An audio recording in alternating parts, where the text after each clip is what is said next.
The desert sun beat down on Amanda Clark as she wiped sweat from her face.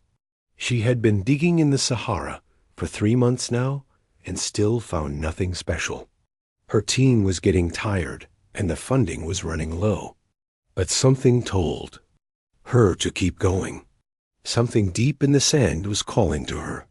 "Dr. Clark, you need to see this," called Jake Morrison from the main dig site.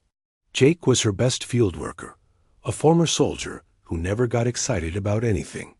But today his voice shook with wonder. Amanda ran across the hot sand to where Jake stood. He was looking down into a hole that went deeper than she could see. But it was not the depth that made her gasp. It was the light. A soft blue glow came from somewhere far below, pulsing like a heartbeat. "How deep does it go?" Amanda asked. "We don't know yet," Jake replied. "But look at this." He pointed to the walls of the hole.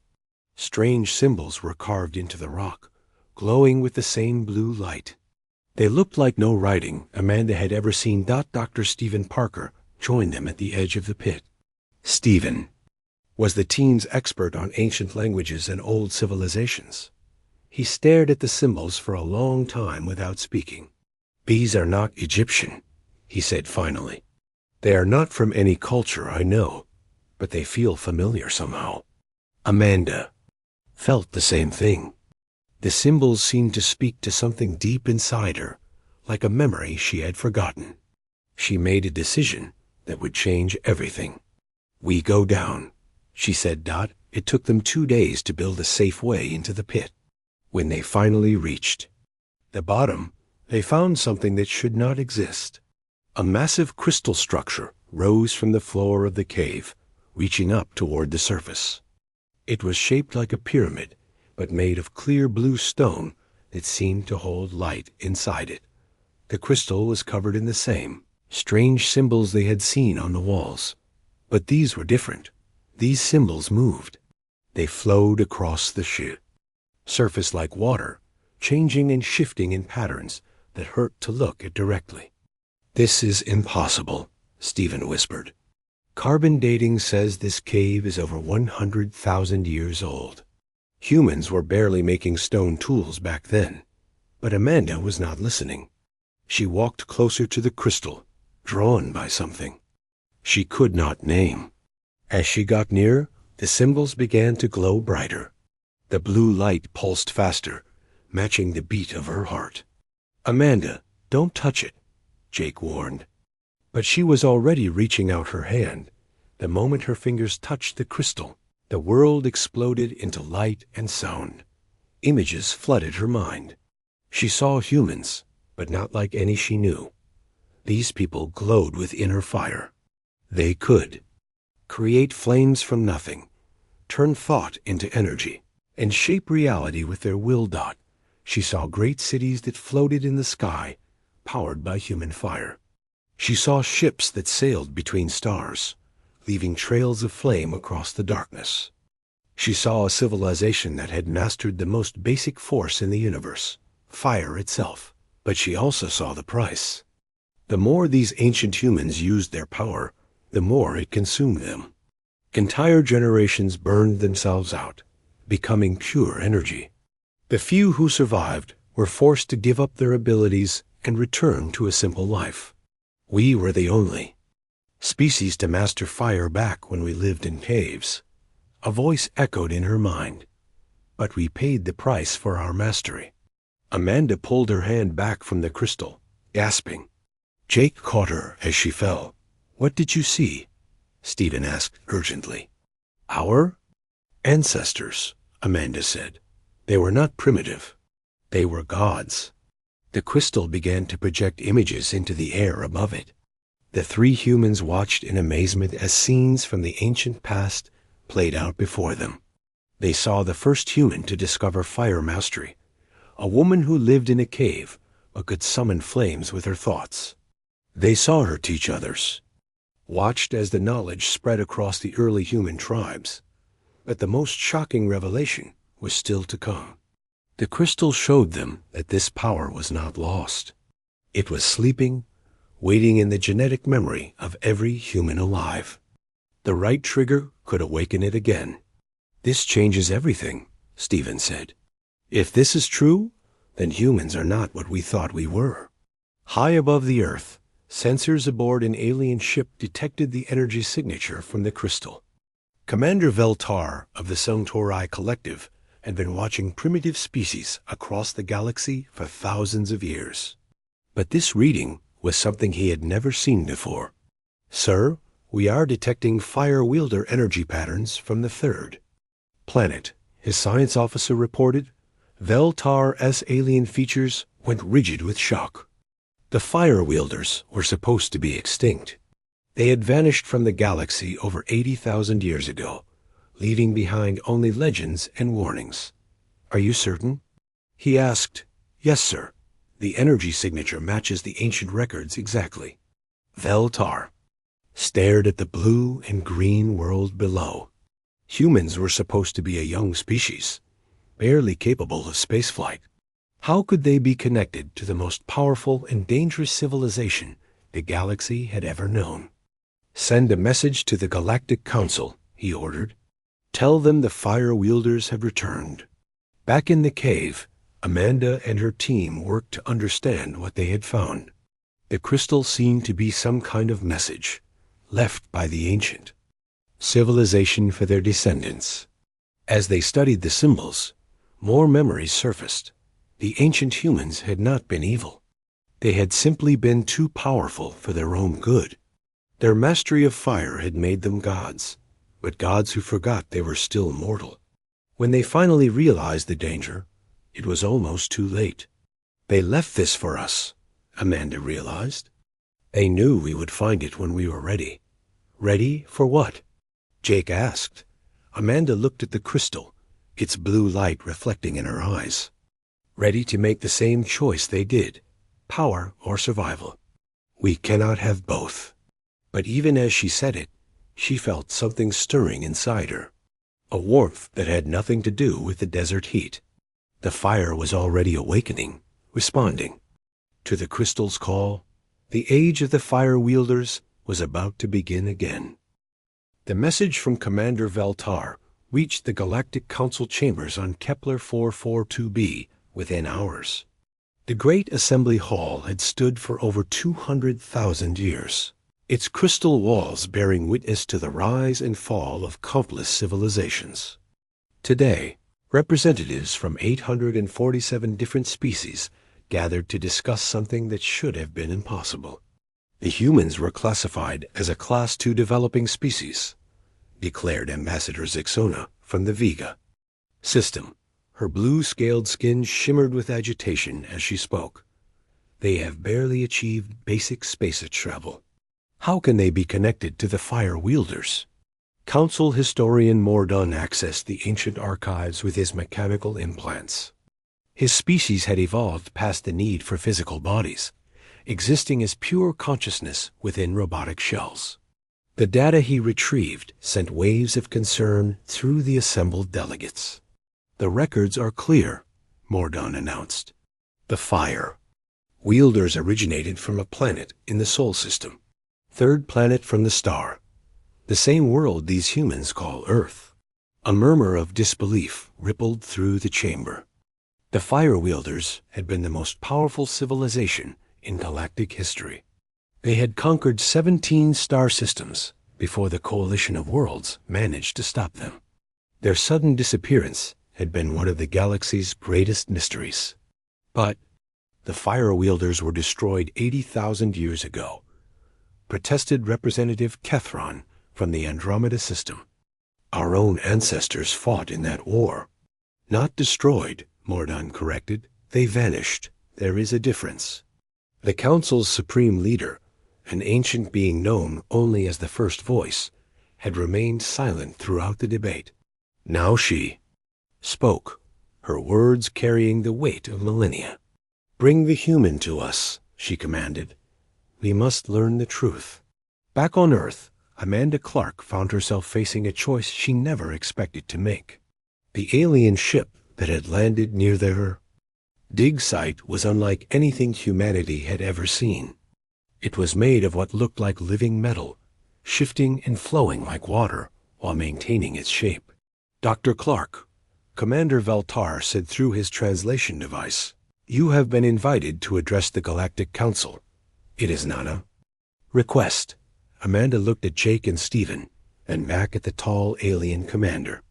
Valtar's species looked almost human, but his skin was silver, and his eyes were completely black. "What do they want to know?" she asked. "Everything," Valtar replied. "The fire wielders nearly destroyed the galaxy once. The Council needs to know if it will happen again." The journey to the Council world took 3 days. Amanda spent the time learning about the galaxy she never knew existed. Valtar explained that Earth had been under observation for thousands of years, watched by various species as humanity slowly developed. "We thought you were normal," he said. "Just another young species learning to use tools and build cities. The energy readings from your crystal changed everything." Amanda learned that the galaxy was full of intelligent life. Hundreds of species had achieved space travel, formed governments, and built civilizations among the stars. But none had ever mastered fire the way the ancient humans had. "Fire is just combustion," Amanda said. "Every species discovers it eventually." "Not fire as you understand it," Valtar explained. "Fire wielders could create energy from nothing. They could turn thought into flame, emotion into power. They were not using fire. They were fire." The council chambers were more impressive than anything Amanda had imagined. The building was carved from a single massive crystal, its faceted walls reflecting the light of 3 suns. Inside, beings of every shape and size she could imagine filled the seats, all watching her with intense curiosity. "Human Amanda Clark." The first voice said, "Tell us about your discovery." Amanda stood before the assembled representatives and told them everything. She described the crystal, the visions it had shown her, and the memories of the ancient civilization. As she spoke, she noticed some of the older council members becoming increasingly agitated. "The fire wielders were not evil," she explained. "They were just too powerful. They could create energy from their own life force, but it consumed them. Most of them burned out, becoming pure energy. The survivors gave up their abilities and returned to a simple life. But the power remains," the first voice observed. "It sleeps in your genetic memory, waiting to be awakened." Amanda nodded. Crystal was a message, a warning and a gift. Our ancestors wanted us to know what we were capable of, but also what it would cost. Historian Mordon projected images from the ancient archives into the center of the chamber. The assembled delegates watched as scenes from the Fire Wielder War played out before them. They saw human ships that flew on pure energy, weapons that could ignite entire atmospheres, and cities that existed as living flame. "Your ancestors conquered 17 star systems," Mordon said. "They turned planets into energy sources, and stars into weapons. The coalition of worlds barely managed to contain them." "But they contained themselves," Amanda replied. "When they realized what they were becoming, they chose to stop. They gave up their power to save the galaxy." Representative Kethron, a warrior from a militaristic species, leaned forward in his seat. "And now the power is returning. How do we know you will make the same choice?" Amanda felt a warmth growing inside her chest. Since touching the crystal, she had been aware of something new in her body, a potential for energy that had not been there before. She knew that others on Earth were feeling it too. "Because we learned from their mistake," she said. "We have spent thousands of years learning to control ourselves. We have laws, governments, and moral systems. We are not the same species they were." "You are exactly the same species," the first voice said coldly. "Genetically identical. The same capacity for power, the same potential for destruction. But not the same wisdom," Amanda replied. We have had 80,000 years to grow, to learn the value of peace and cooperation. Our ancestors were children playing with fire. We are adults who understand what fire can do. The debate continued for hours. Some council members wanted to quarantine Earth immediately, preventing the fire wielder abilities from spreading. Others suggested more extreme measures, orbital bombardment, or forced genetic modification to remove the dangerous traits. But Amanda had all eyes she did not expect. Several of the older species remembered the benefits the fire wielders had brought before their fall. They had been healers as well as warriors, creators as well as destroyers. What if we do not try to stop them? Suggested Council Member Lyricith from the Andromeda system. What if we help them learn to control their abilities this time? That is too dangerous, Kethran argued. We cannot risk another fire wielder war. We cannot prevent it either, Lyricith replied. The abilities are already awakening. Our choice is whether to have them as enemies or allies. Amanda stood up, feeling the energy within her responding to her emotions. We do not want to conquer anyone. We want to learn. We want to help. The crystal showed us that fire is not just about destruction. It is about transformation. We can use our abilities to heal, to create, to protect. The first voice was quiet for a long moment. Around the chamber, hundreds of alien minds considered the possibilities. Finally, she spoke. You will be given a chance to prove your words, but the galaxy will be watching. Any sign of aggression, any attempt to use your abilities for conquest, and we will act. What kind of chance? Amanda asked. A trial period. Your species will be granted provisional membership in the Galactic Council. You will work with our scientists to understand your abilities. You will help us solve problems that have plagued the galaxy for millennia. If you succeed, you will be welcomed as full members of the galactic community. Amanda felt a weight lifting from her shoulders. And if we fail? The first voice's expression was unreadable. Then we will do what we should have done 80,000 years ago. We will ensure the fire wielders never rise again.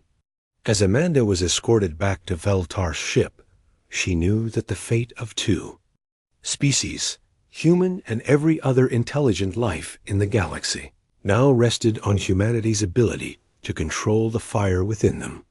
The real test was just beginning. The archives of the Galactic Council contained secrets that had been buried for 80,000 years. As Amanda worked with historian Mordan to unlock the ancient records, she began to understand the true scope of what her ancestors had accomplished, and the horror they had unleashed. The fire wielders did not start as conquerors, Mordan explained, as holographic images filled the research chamber.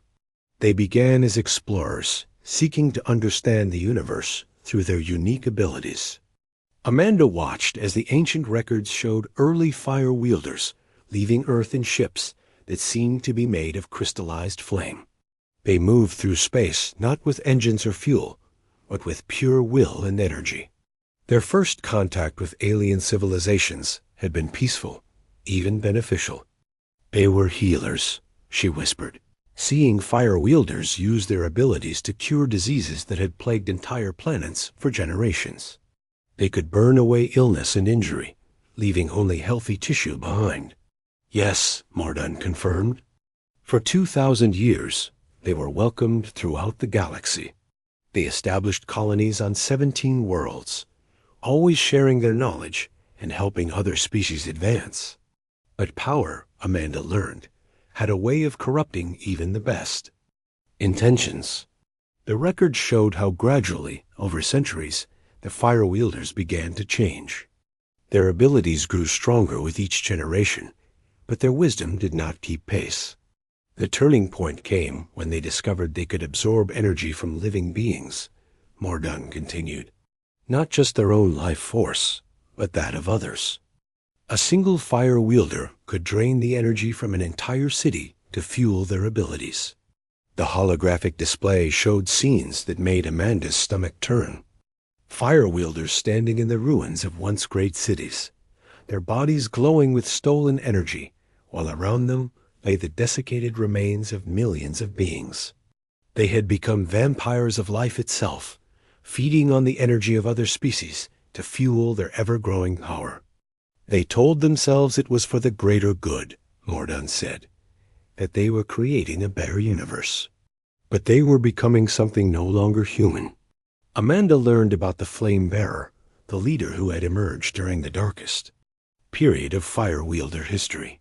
His real name had been lost to time, but the record showed he had been the most powerful Fire Wielder who ever lived.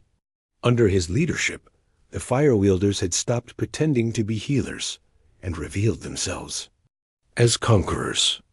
He could ignite entire star systems, Mordan explained. He once turned a gas giant into a weapon, using its mass to fuel a flame that burned for decades. Whole civilizations fled before his approach. The coalition of worlds had formed in response to the Fire Wielder threat. Over 500 species had joined together, putting aside ancient rivalries to face a common enemy. The war that followed had lasted 3,000 years and devastated entire regions of the galaxy. "We lost so many worlds," Mordan said sadly.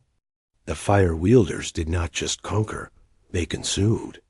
They turned planets into energy sources, draining them until nothing remained but dead rock floating in space. Amanda studied the tactical records, trying to understand how the coalition had finally won. The Fire Wielders had seemed unstoppable, their abilities growing stronger with each battle. They could survive in the vacuum of space, create weapons from pure energy, and regenerate from almost any injury by drawing on their inner fire. "How did you defeat them?" she asked. "We did not," Mordan replied. "They defeated themselves." The records showed the final battle of the war, fought in the Vega system over a planet called Thanros. The coalition fleet had been massive, 10,000 ships from dozens of species, all equipped with the most advanced weapons available. But the Fire Wielders had brought only 100 ships, all of them glowing with the same inner fire as their creators. The battle had been brief, but decisive. The Fire Wielders had torn through the coalition fleet like paper, their energy weapons turning entire battleships into clouds of superheated gas. Victory had seemed certain, but then something unexpected happened. The Flame Bearer, in his moment of triumph, had suddenly stopped fighting. The other Fire Wielders had followed his lead, their weapons powering down, their ships going dark. "What happened?" Amanda asked. "He saw the future," Mordan explained. "The ancient records say he experienced a vision of what the galaxy would become if the Fire Wielders continued their conquest. A universe of dead worlds and empty space, with nothing left alive except themselves." The holographic display showed the Flame Bearer's final message, broadcast across the galaxy. Amanda watched as the most powerful being in the universe spoke. Words that would change everything. "We have become what we sought to prevent," his image said. "We came to heal the galaxy, but we have become its disease. We end this now." What followed was the most shocking event in galactic history. The Fire Wielders, at the height of their power, had simply stopped. They had withdrawn from all conquered worlds, released their prisoners, and returned to their original 17 colonies. But they did not surrender, Mordan continued. They transformed. The record showed Fire Wielders across the galaxy beginning to change. They started using their abilities not to dominate, but to create. They built gardens on dead worlds, brought life to barren systems, and began healing the damage their war had caused. They spent 1,000 years trying to repair what they had broken, Mordan said, but they were still too powerful. Even their attempts to help caused problems. They could not touch anything without changing it. Amanda saw the truth in the ancient records. The Fire Wielders had tried to return to their role as healers and creators, but their abilities had grown beyond their control. They could not interact with other species without risking harm. A simple touch could drain life force. A moment of anger could ignite atmospheres. So they made the ultimate sacrifice, she said. Yes, they chose to burn out rather than risk harming. Others, generation by generation, they used their abilities to transform themselves into pure energy. They became one with the fires they had mastered.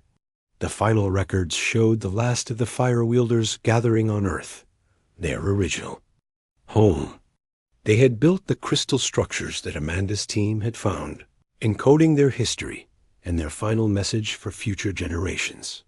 The last few hundred chose a different path, Mordon explained. They suppressed their abilities, locked away their power, and returned to the simple life their ancestors had lived. They became the foundation of modern humanity. Amanda felt a chill as she realized the implications. The power is still there, in every human alive. Yes, dormant, but not gone.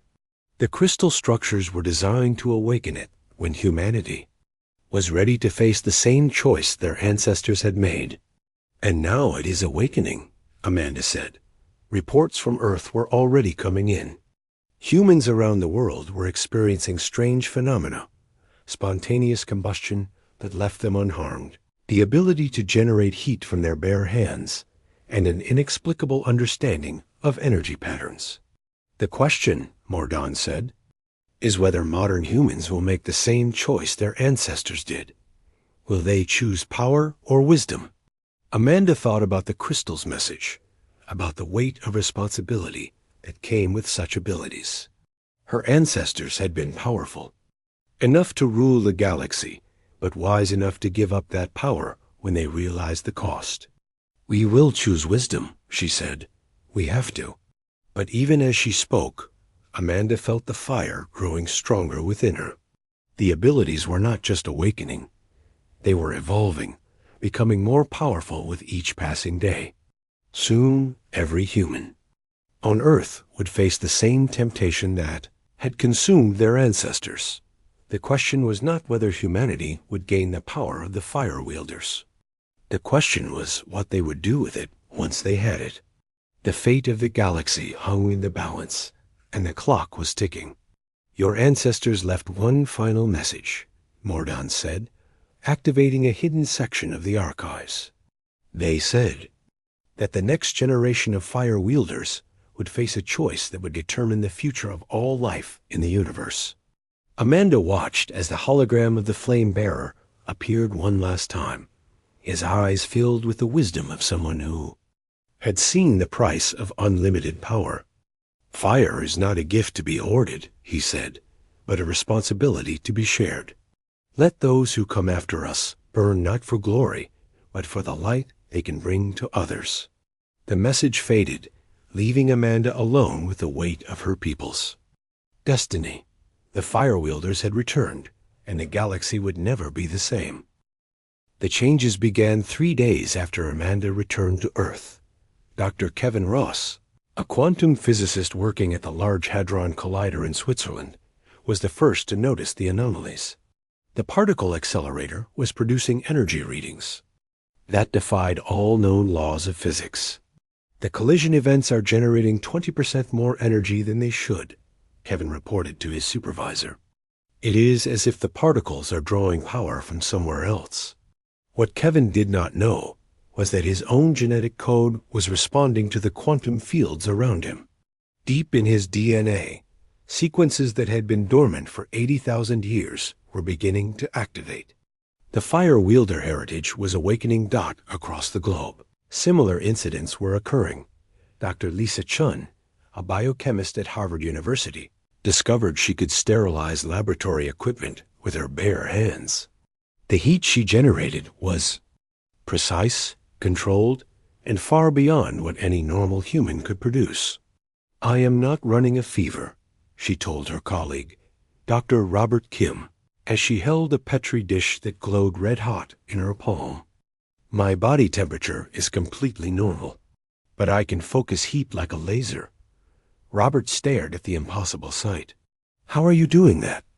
I do not know, Lisa replied. "But it feels natural, like I have always been able to do it." Meanwhile, in Detroit, former Marine Sergeant Jake Morrison was experiencing changes of his own. Since returning from the dig site in the Sahara, he had been having vivid dreams about fire and ancient civilizations. But the dreams were becoming reality. "Sarah, you need to see this," he called to his wife from their backyard.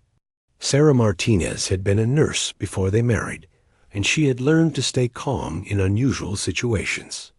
But nothing had prepared her for what she saw when she looked out the kitchen window. Jake was standing in the middle of their dead garden, his hands glowing with soft blue light. Where he touched the withered plants, they began to bloom again. Roses that had died in the winter frost were sprouting new buds, and the brown grass was turning green beneath his feet. "Jake, what is happening to you?" Sarah asked, stepping outside.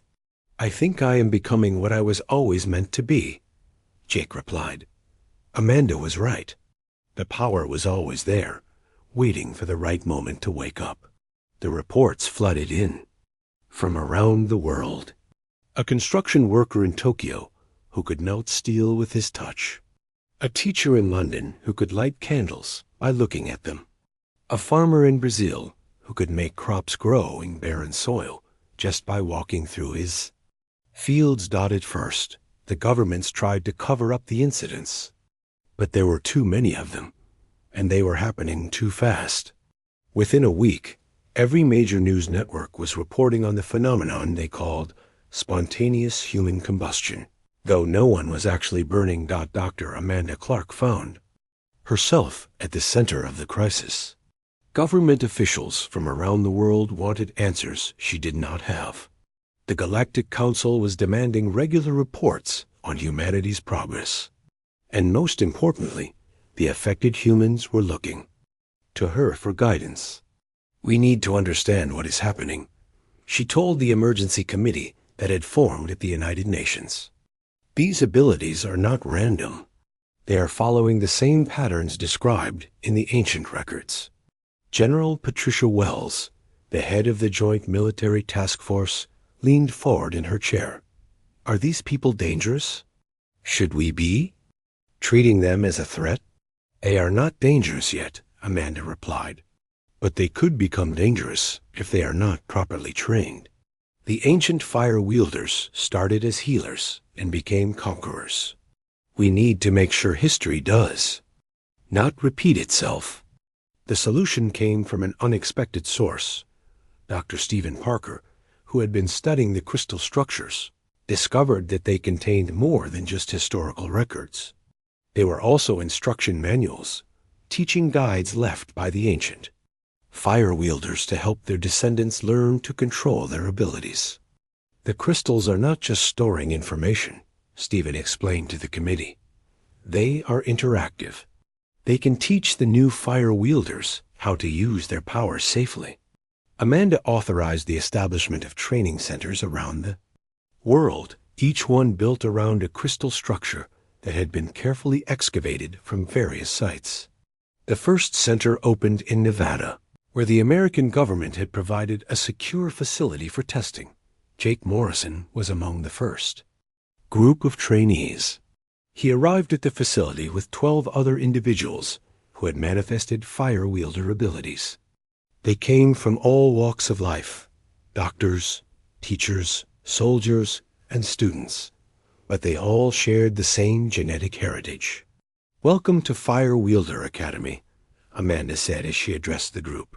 "You are here to learn not just how to use your abilities, but how to control them.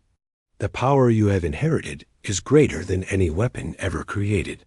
It is your responsibility to use it wisely." The training was unlike anything the recruits had expected.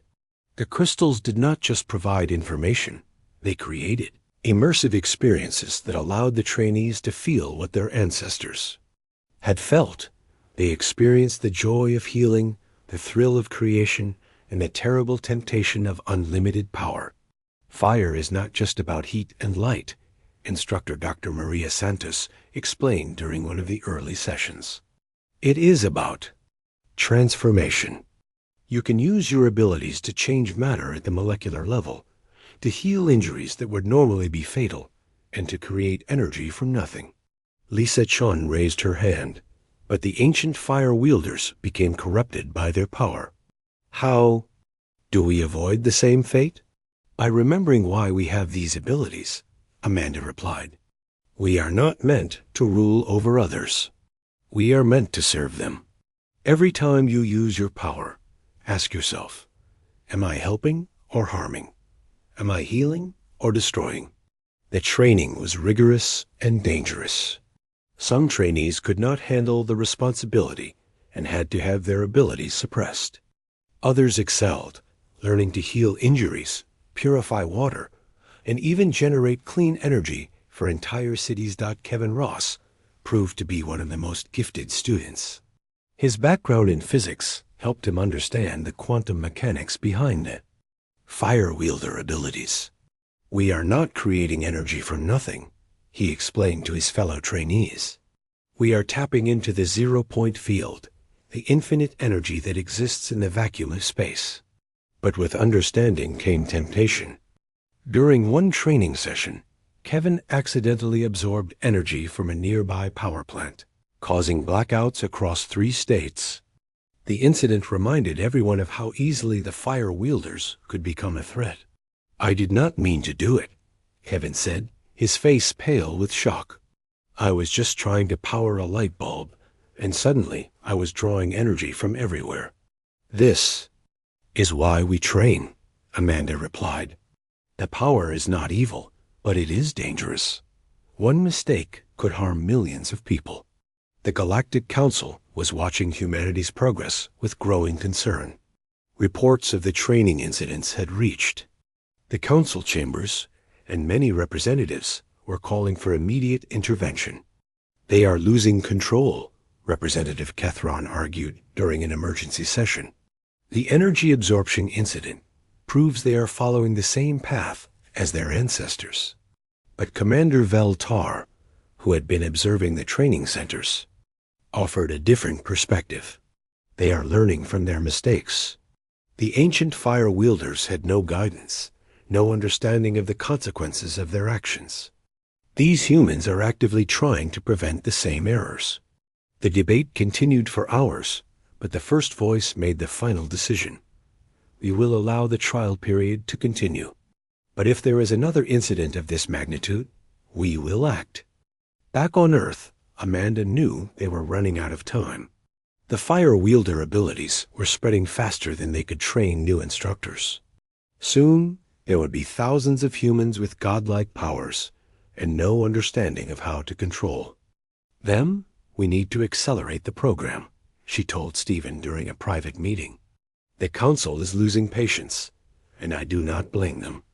We are walking on a razor's edge. Stephen nodded grimly. The crystals are showing us new techniques, but they come with warnings. The more powerful the ability, the greater the risk of corruption. Then we teach them wisdom before we teach them power, Amanda decided. We made sure they understand the price of their abilities before they learn to use them. The fate of humanity hung in the balance. They had been given a second chance to wield the power of the fire wielders, but they would not get a third. A galaxy was watching, and the clock was ticking. The test came 6 months after the training centers opened. A massive earthquake had struck the Philippines, devastating Manila and leaving millions without power, water, or medical care. The local government was overwhelmed, and international aid would take days to arrive. Amanda made a decision that would change the course of human history. She authorized the deployment of trained fire wielders to the disaster zone. This is what we trained for, she told the team of 12 volunteers who had agreed to go. Not to conquer or control, but to help. Remember what you learned about the price of power. Jake Morrison led the team into the ruins of Manila. The devastation was beyond anything they had imagined. Buildings had collapsed, trapping thousands of people. The city's infrastructure was destroyed, and rescue efforts were hampered by the lack of equipment and power. We start with search and rescue, Jake decided. Lisa, can you use your abilities to detect life signs in the rubble? Dr. Lisa Chun nodded, placing her hands on the concrete debris. Her fire wielder abilities had evolved beyond simple heat generation. She could now sense the thermal signatures of living beings, even through solid matter. There are survivors in the basement of this building, she reported. At least 30 people, but they are trapped under tons of concrete.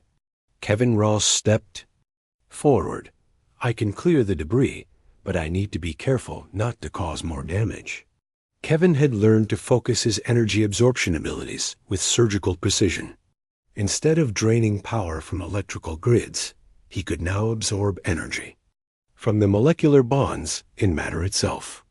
He touched the concrete barrier and began to disintegrate it at the atomic level, creating a safe passage to the trapped survivors. The rescue operation continued for hours. The fire wielders worked tirelessly, using their abilities to save lives in ways that would have been impossible just months before. Dr. Maria Santos used her healing abilities to treat critical injuries, literally burning away damaged tissue and encouraging healthy growth. Another team member, former teacher David Clark, generated clean energy to power medical equipment and communication systems. But the real breakthrough came when the team encountered a collapsed hospital. Hundreds of patients were trapped inside, many of them in critical condition. Traditional rescue methods would take days, and most of the patients would not survive that long. We need to think like our ancestors, Jake said, studying the building. Not the conquerors, but the healers. They were before the power corrupted them. Lisa had an idea. What if we worked together? Combine our abilities instead of using them separately? The concept was risky. The ancient records had warned that fire wielders working in groups could amplify each other's power to dangerous levels. But they had also learned that cooperation could achieve things that individual effort could not. I can sense the location of every survivor, Lisa said. Kevin can clear safe passages. Maria can heal injuries. David can provide power for life support systems. If we coordinate our efforts, we could save everyone. Jake finished. The team formed a circle around the collapsed hospital, their hands touching to create a connection between their abilities. As they focused their combined power, something remarkable happened. Instead of the destructive force that had characterized the ancient fire wielders, they created something new, a healing fire that could restore instead of destroy. The building began to glow with soft blue light. The fire wielders' combined abilities flowed through the structure, carefully disintegrating debris while strengthening the remaining supports. Injured patients found their wounds healing as the energy passed through them. Medical equipment powered up, and communication systems came back online. Within hours, every survivor had been safely evacuated. The hospital was gone, but everyone inside had lived. The fire wielders had accomplished something their ancestors never had. They had used their ultimate power in service of life, rather than death. News of the Manila rescue spread around the world. For the first time since the abilities had awakened, humanity saw the fire wielders not as a threat, but as heroes. More importantly, the Galactic Council took notice. They are not following the same path as their ancestors, Commander Veltar reported to the council chambers. They are creating something new. The first voice studied the reports from Manila with interest. Show me the energy readings from their group effort. The holographic display filled with data from the rescue operation. The energy patterns were unlike anything in the galactic archives. Where the ancient fire wielders had always drawn power from external sources, these new fire wielders were generating energy through cooperation and shared purpose. They are not consuming, the first voice observed. They are creating. Back on Earth, Amanda realized that humanity had passed a crucial test. The fire wielders were no longer just individuals with dangerous abilities. They were becoming a new kind of being, one that could use ultimate power responsibly. The training program expanded rapidly. Fire wielder abilities were manifesting in thousands of humans every day, but now there was a proven method for teaching them control. The crystals had revealed new techniques, new ways of using the power that the ancient fire wielders had never discovered. We are not just the descendants of the fire wielders, Amanda explained to a gathering of world leaders. We are their evolution. We have learned what they could not, that true power comes not from domination, but from service. The Galactic Council made their decision 6 months later. Amanda found herself once again standing before the assembled representatives of 847 species, but this time the atmosphere was different. Where once there had been fear and suspicion, now there was curiosity and hope. The trial period has ended, the first voice announced. The results exceed our expectations. Ambassador Zixona from the Vega system spoke first. Your fire wielders have helped us solve problems that have plagued our worlds for centuries. The energy techniques they developed have eliminated our power shortages. The healing methods they discovered have cured diseases we thought incurable. Other representatives shared similar stories. Fire wielders had helped terraform dead worlds, repair damaged ecosystems, and bring peace to war-torn regions. They had become what their ancestors had originally intended to be, healers and protectors of life throughout the galaxy.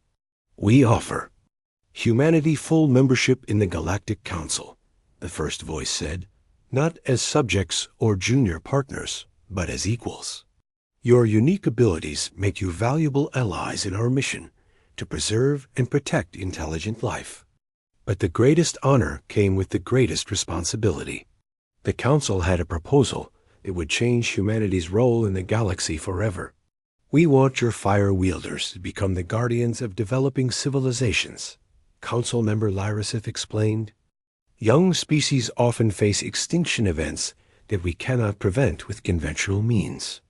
Your abilities could save entire civilizations from destruction. Amanda felt the weight of the proposal.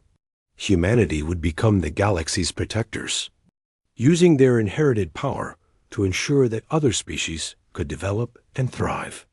It was exactly what the ancient fire wielders should have done, but had been too corrupted by power to achieve. We accept, she said, but we do this as servants, not masters. We will help other species, but we will not rule them. The first voice nodded approvingly. That is why you are worthy of the power you carry. Your ancestors learned too late that strength without wisdom is destruction. You have learned that wisdom without strength is helplessness. Together, they can heal the galaxy. As Amanda returned to Earth, she carried with her the charter that would establish the Fire Wielder Corps, a new organization dedicated to using humanity's unique abilities in service of all life. Jake Morrison was appointed as the first commander. Lisa Chun became the chief medical officer, and Kevin Ross took charge of the research division. The training centers were transformed into academies where fire wielders from across the galaxy could learn to work together. Humans worked alongside aliens, sharing their knowledge and learning from other species' perspectives on power and responsibility. We were the only species to master fire back when we lived in caves, Amanda said, during the dedication ceremony for the new galactic headquarters. Now we are the only species that can master ourselves. The crystal structures that had started it all were moved to the headquarters, where they served as both historical archives and teaching tools. The message of the ancient flame bearer was inscribed on the main wall, reminding everyone who entered of the price of power and the value of wisdom. But perhaps the most significant change was in how humanity saw itself. No longer were they just another species struggling to survive in a vast universe. They were the inheritors of a legacy that carried both incredible power and incredible responsibility. The fire wielders had returned, but they were not the same. Beings who had once terrorized the galaxy. They had become something new, guardians of life itself, protectors of the weak, and healers of the wounded. They had learned the most important lesson of all, that true strength comes not from the ability to destroy, but from the wisdom to know when not to use that ability. The galaxy was safe, and humanity had finally found its place among the stars. The age of the fire wielders had begun again, but this time it would be an age of healing.